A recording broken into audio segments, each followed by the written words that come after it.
Assalamualaikum warahmatullahi wabarakatuh.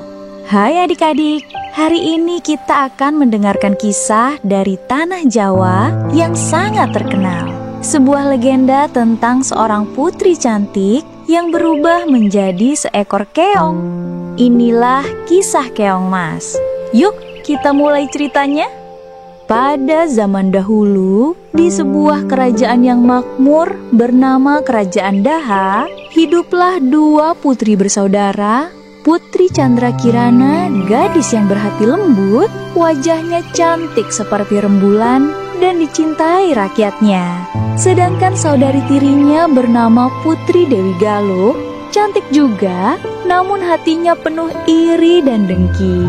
Candrakirana dijodohkan dengan seorang pangeran tampan dari kerajaan Kahuripan bernama Pangeran Inu Kartapati. Namun Dewi Galuh tidak menyukai perjodohan itu. Ia ingin merebut hati sang pangeran dan membuat adiknya tersingkir. Dengan bantuan seorang dukun jahat, Dewi Galuh menyusun rencana licik. Saat Candrakirana sedang berjalan di taman istana, sang dukun menyihirnya hingga tubuhnya berubah menjadi seekor keong berwarna emas. Abrakadabra, jadilah engkau keong yang hanyut jauh dari istana. Keong emas itu pun dilemparkan ke sungai mengalir jauh entah kemana. Keong emas hanyut jauh dan terbawa arus sungai hingga ke sebuah desa nelayan. Di sana, ia ditemukan oleh seorang nenek tua baik hati bernama Mbok Rondo. Mbok Rondo merasa kasihan dan memungut keong itu lalu membawanya pulang ke gubuk sederhana miliknya. Anehnya, sejak keong emas itu berada di rumahnya, hidup Mbok Rondo berubah. Setiap ia pulang dari ladang, rumahnya sudah bersih, makanan sudah tersedia di meja, dan pakaian-pakaian sudah dicuci. Siapa yang melakukan semua ini? Aku tinggal sendirian, gumam Mbok Rondo heran. Suatu hari, Mbok Rondo pura-pura pergi, lalu mengintip dari balik pintu. Betapa terkejutnya ia saat melihat keong emas berubah menjadi seorang putri cantik. Putri itu membersihkan rumah dan memasak. Astaga, kamu siapa sebenarnya, nak? Aku adalah Putri Candrakirana. Aku dikutuk dan disihir oleh saudariku yang dengki. Mbok Rondo terharu dan memeluk sang putri.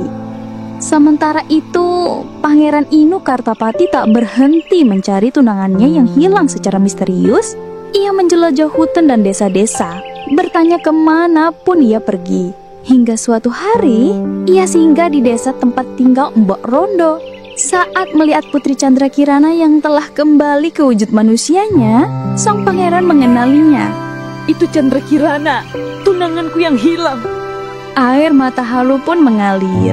Sang pangeran segera membawa sang putri kembali ke istana.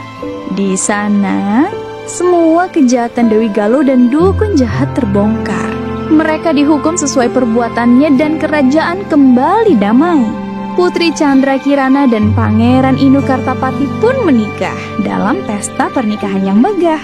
Rakyat bersorak gembira, sedangkan Mbok Rondo diangkat menjadi ibu angkat kerajaan dan hidup dengan bahagia.